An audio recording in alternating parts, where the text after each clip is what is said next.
अगर आप ये वीडियो देख रहे हैं तो ये संयोग नहीं है।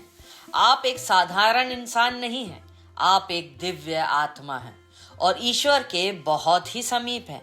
आपके भीतर एक ऐसी शक्ति सोई हुई है जो जागना चाहती है और यही वीडियो उस जागरण की पहली दस्तक है।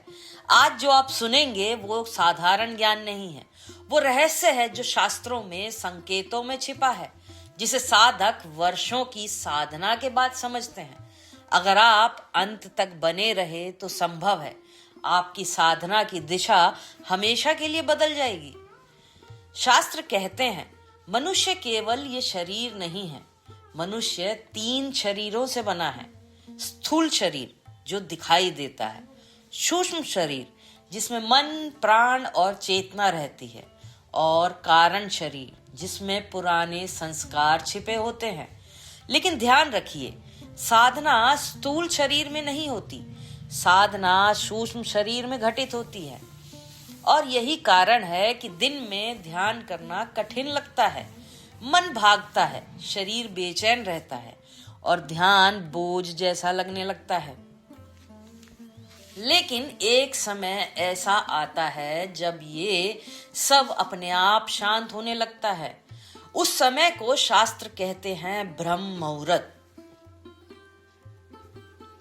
ब्रह्म मुहूर्त में दुनिया सो रही होती है, शरीर शांत होता है, सांस गहरी हो जाती है और मन अपने आप भीतर की ओर मुड़ने लगता है। इस समय ध्यान करने की जरूरत नहीं पड़ती, ध्यान अपने आप होने लगता है, क्योंकि ये समय आप पहली बार स्थूल शरीर से हटकर सूक्ष्म शरीर में प्रवेश कर रहे होते हैं। यही कारण है कि कई लोगों को ब्रह्म मुहूर्त में अकारण शांति महसूस होती है, हल्का कंपन होता है या भीतर प्रकाश जैसा अनुभव होता है। ये कोई कल्पना नहीं, ये संकेत है कि आपका सूक्ष्म शरीर जाग रहा है। योग शास्त्र बताते हैं 3 मुख्य नाड़ियां होती हैं, ईड़ा, पिंगला और सुषुम्ना। दिन में ईड़ा और पिंगला सक्रिय रहती है, इसलिए मन या तो अतीत में रहता है या भविष्य में। लेकिन ब्रह्म मुहूर्त में दोनों शांत होने लगती हैं और तब सुषुम्ना के जागने की संभावना बनती है, और जहां सुषुम्ना जागती है वहीं से वास्तविक ध्यान शुरू होता है। अब एक बहुत जरूरी बात समझिए, जब आप नियमित ब्रह्म मुहूर्त में बैठेंगे तो पुराने दबे हुए संस्कार ऊपर आने लगेंगे। कभी उदासी तो कभी बेचैनी, कभी अजीब सी भावनाएं। लेकिन डरिए मत, ये खराब संकेत नहीं है, ये शुद्धिकरण है। जैसे गंदा बर्तन धोने पर पहले मैल ऊपर आ जाता है, वैसे ही सूक्ष्म शरीर की सफाई में पहले पुराना कचरा निकलता है। जो टिक गया वही पार कराएगा। इस समय सबसे बड़ा रहस्य है मौन।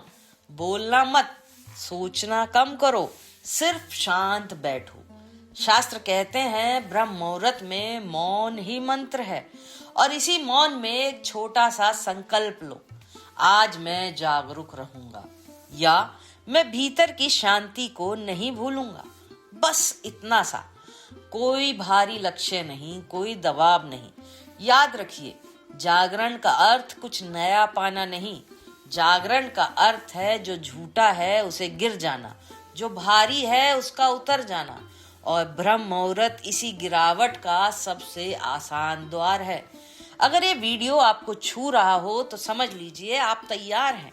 अब सवाल ये नहीं कि आप कब से शुरू करेंगे, सवाल ये है क्या आप कल ब्रह्म मुहूर्त में उठेंगे। तो दोस्तों, ध्यान आप बनाए रखिए अपने साथ, और अगर आपने चैनल को सब्सक्राइब नहीं किया है तो कर लीजिए। हम आपको आपके ध्यान के और करीब ले जाएंगे, आपकी सहायता करेंगे आपको एक नया जीवन देने में। बने रहिए हमारे साथ। नमस्कार।